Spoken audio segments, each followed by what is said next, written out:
একদম সোজাসুজি কথায় আসে। বাংলাদেশের ডিজিটাল ওয়ার্কফোর্সে এই মুহূর্তে দারুণ কিন্তু একেবারে নীরব একটা বিপ্লব ঘটে যাচ্ছে।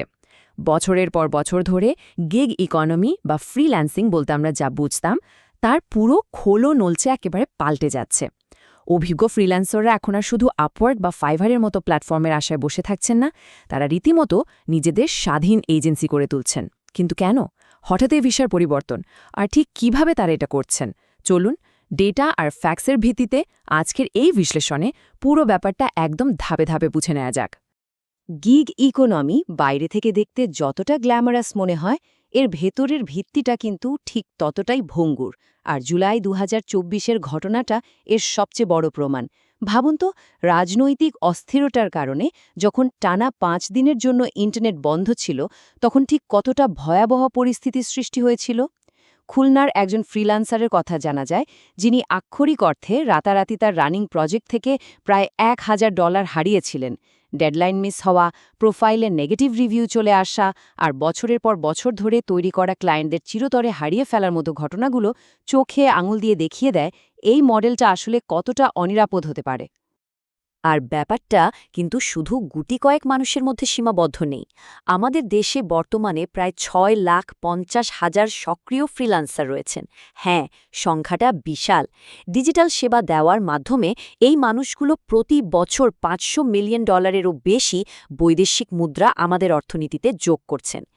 এত বড় একটা ইকোনমি যখন শুধুমাত্র কয়েকটা বিদেশি প্ল্যাটফর্মের পলিসি বা একটা নিরবিচ্ছিন্ন ইন্টারনেট কানেকশনের উপর ঝুলে থাকে, তখন এই বিশাল শ্রমশক্তির জন্য একটা টেকসই বিকল্প তৈরি হওয়াটা আসলে শুধু সময়ের ব্যাপার মাত্র। তো চলুন আমাদের আলোচনার প্রথম অংশে ঢোকা যাক, গিগ ইকোনমির ফাঁদ, যেখানে আছে উচ্চ ফি আর চরম ভঙ্গুরতা।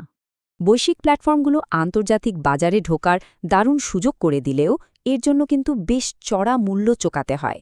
যেমন ধরুন ফাইবার, প্রতিটা কাজের জন্য তাদের 20% ফ্ল্যাট কমিশন দিতে হয়। আপওয়ার্কের ক্ষেত্রে এটা 0 থেকে 15% পর্যন্ত ওঠানামা করে। সহজ হিসেবে কেউ যদি মাসে $১,০০০ আয় করেন, তাকে প্রতি মাসে $100 থেকে $200 স্রেফ প্ল্যাটফর্ম ফি হিসাবেই দিয়ে দিতে হচ্ছে। মানে এই বিশাল অঙ্কের টাকা কখনোই আমাদের দেশে ঢুকছে না। এর পাশাপাশি আছে অ্যালগোরিদমের অদ্ভুত সব খামখেয়ালিপনা। ফাইবারের হয়তো ছোট্ট একটা পলিসি পরিবর্তন হলো আর অমনি কারো প্রোফাইলের ভিজিবিলিটি একদম 0 হয়ে গেল, কিংবা আপওয়ার্কে স্রেফ একটা খারাপ রিভিউ আর পুরো ক্যারিয়ারটাই হয়তো শেষ। এখানে কিন্তু আক্ষরিক অর্থেই কোনো সেফটি নেট বা নিরাপত্তা জাল নেই। আর ঠিক এই চরম অনিশ্চয়তা থেকেই জন্ম নিয়েছে একটা নতুন সমাধান। আমাদের আলোচনার দ্বিতীয় অংশ, মাইক্রো এজেন্সি শিফট, একা থেকে দলবদ্ধভাবে কাজ করার কৌশল। পার্থক্যটা আসলে অনেকটা ভাড়া করা বনাম মালিকানা নেওয়ার মতো। প্ল্যাটফর্ম মডেলটা হলো ক্লায়েন্টদের কাছে পৌঁছানোর জন্য একটা মার্কেটপ্লেসে জায়গা ভাড়া নেয়া, যেখানে একা কাজ করতে হয় আর আয়ের 20% পর্যন্ত ফি গুনে যেতে হয়। অন্যদিকে এজেন্সি মডেলটা হচ্ছে সরাসরি ক্লায়েন্ট সম্পর্কে মালিকানা নেওয়া। এখানে ছোট কিন্তু দারুণ দক্ষ টিম বা স্কোয়াড মিলে কাজ করে। মাসিক বা রিটেনের ফিয়ের ভিত্তিতে সরাসরি চুক্তি হয়। আর সবচেয়ে বড় সুবিধাটা কি জানেন? এখানে কোনো প্ল্যাটফর্মকে এক কানাকড়িও ফি দিতে হয় না। রিয়েল লাইফ সিনারিওটা বুঝতে আমরা সিলেটের ২৪ বছর বয়সী তরুণী রাফিয়া হোসেনের গল্পটা শুনতে পারি। তিনি একা কাজ করার রিস্ক না নিয়ে রাজশাহী এবং চট্টগ্রামের কয়েকজন দারুণ ট্যালেন্টেড ফ্রিল্যান্সারের সাথে মিলে একটা ছোট দল গঠন করেছেন। কেউ হয়তো ক্লায়েন্ট কমিউনিকেশন খুব ভালো সামলাচ্ছেন, কেউ টেকনিক্যাল কাজ করছেন, আবার কেউ বা কোয়ালিটি কন্ট্রোল দেখছেন। এই ৩ জনের সমন্বয়ে গড়ে ওঠা ছোট ইউআই বা ইউএক্স এজেন্সিটি এখন রীতিমতো ৩টি মহাদেশ জুড়ে সরাসরি ক্লায়েন্টদের সার্ভিস দিচ্ছে। এজেন্সি মানেই যে বিশাল ঝকঝকে অফিস আর ৫০ জন কর্মচারী, এই ধারণাটা যে কতটা ভুল, এটা তারই একটা নিখুঁত উদাহরণ। তবে এত বিশাল প্রতিযোগিতার মাঝে নিজেদের আলাদা করে চেনানো কিন্তু মোটেও সহজ নয়। ইন্ডাস্ট্রির ডেটা ঘাটলে দেখা যায় আমাদের দেশের প্রায় ৬০% ফ্রিল্যান্সারে ক্রিয়েটিভ এবং মাল্টিমিডিয়া খাতে কাজ করেন, ১৬% আছেন সফটওয়্যার ডেভেলপমেন্টে আর ৯% রাইটিং ও ট্রান্সলেশনে, বাকিরা অন্যান্য খাতে। তাই নতুন এজেন্সিগুলো এখন সব জানতা হওয়ার পুরনো আইডিয়া বাদ দিয়ে একটা নির্দিষ্ট নিশ বা বিষয়ে স্পেশালিস্ট হিসেবে নিজেদের গড়ে তুলছে। হতে পারে সেটা শুধু একটা ডিজিটাল মার্কেটিং এজেন্সি বা শুধু একটা ব্র্যান্ড আইডেন্টিটি স্টুডিও।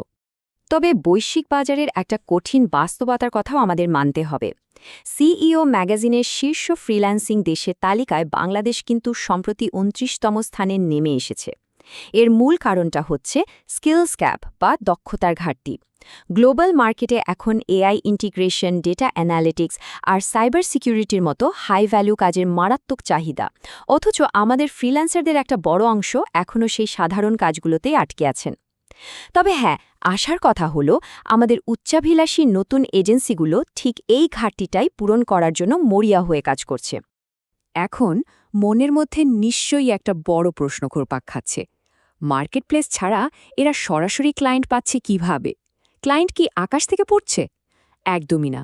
এর পেছনে আছে চমৎকার একটা সুনির্দিষ্ট প্লেবুক।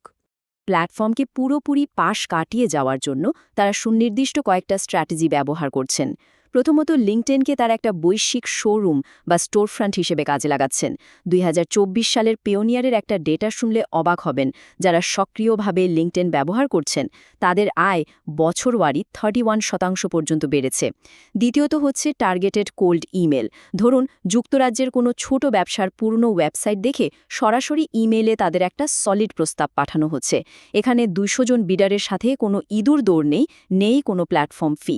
আর তৃতীয় কৌশলটা হলো মার্কেটপ্লেসের পুরনো বিশ্বস্ত ক্লায়েন্টদের সাথে সম্পর্কটা আরও মজবুত করে তাদেরকে সরাসরি চুক্তিতে বা অফ প্ল্যাটফর্ম রিটেনারে নিয়ে আসা।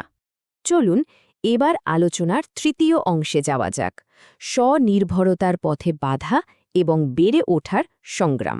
এই রূপান্তরের জার্নিটা কিন্তু মোটেও মসৃণ নয়।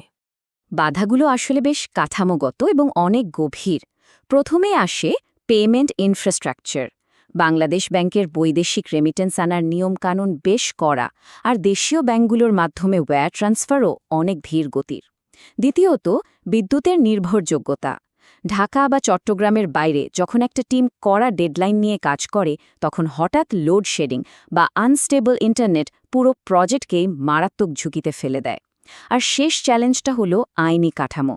জয়েন্ট স্টক কোম্পানিতে রেজিস্ট্রেশন করা, চুক্তিনামা ড্রাফট করা এবং ট্যাক্সের জটিল সব নিয়মকানুন মেনে চলা তরুণ এই ফ্রিল্যান্সারদের জন্য এটা সত্যি বেশ ঝামেলার একটা প্রক্রিয়া। তবে এসব সামষ্টিক বাধা দূর করতে প্রাতিষ্ঠানিক পর্যায় থেকে কি করা হচ্ছে সেটাও আমাদের জানা দরকার। আমাদের আলোচনার চতুর্থ অংশ, ভবিষ্যতের নিয়ন্ত্রণ এবং সরকারি সহায়তা। ডিজিটাল কর্মীদের এই পেশাকে অফিসিয়াল স্বীকৃতি দিতে এবং স্কিল গ্যাপ দূর করতে সরকার বেশ বড় অঙ্কের বিনিয়োগ করছে। যেমন ৩১৯ কোটি টাকার learning and earning development project এবং ২০২৪ থেকে ২০২৬ সাল পর্যন্ত ২৯৯ কোটি টাকার একটা বর্ধিত প্রশিক্ষণ কর্মসূচি চলছে। উদ্দেশ্য একটাই, তরুণদের হাই ভ্যালু ডিজিটাল কাজের উপযুক্ত করে গড়ে তোলা। এর পাশাপাশি freelancers.gov.bd পোর্টাল চালু করে সরকার ফ্রিল্যান্সারদের একটা অফিসিয়াল আইডি দিচ্ছে। এই একটা আইডি তাদের ব্যাংক লোন পাওয়া থেকে শুরু করে ব্যবসায়িক রেজিস্ট্রেশনের কাজকে আগের চেয়ে অনেক সহজ করে তুলছে। তাহলে একজন সাধারণ গিগ ওয়ার্কার থেকে সফল এজেন্সি মালিক হওয়ার এই পুরো বিবর্তনের টাইমলাইনটা আসলে কেমন? এটা ম্যাজিকের মতো রাতারাতি ঘটে যায় না। এর জন্য চরম ধৈর্য লাগে। সাধারণত প্রথম বছরটায় একজন ফ্রিল্যান্সার মার্কেটপ্লেসে কাজ করে নিজের পোর্টফোলিও আর অভিজ্ঞতা সমৃদ্ধ করেন। দ্বিতীয় বছরে গিয়ে তারা প্ল্যাটফর্মের বাইরে সরাসরি এবং স্থায়ী রিটেনার ক্লায়েন্ট খোঁজার চেষ্টা করেন।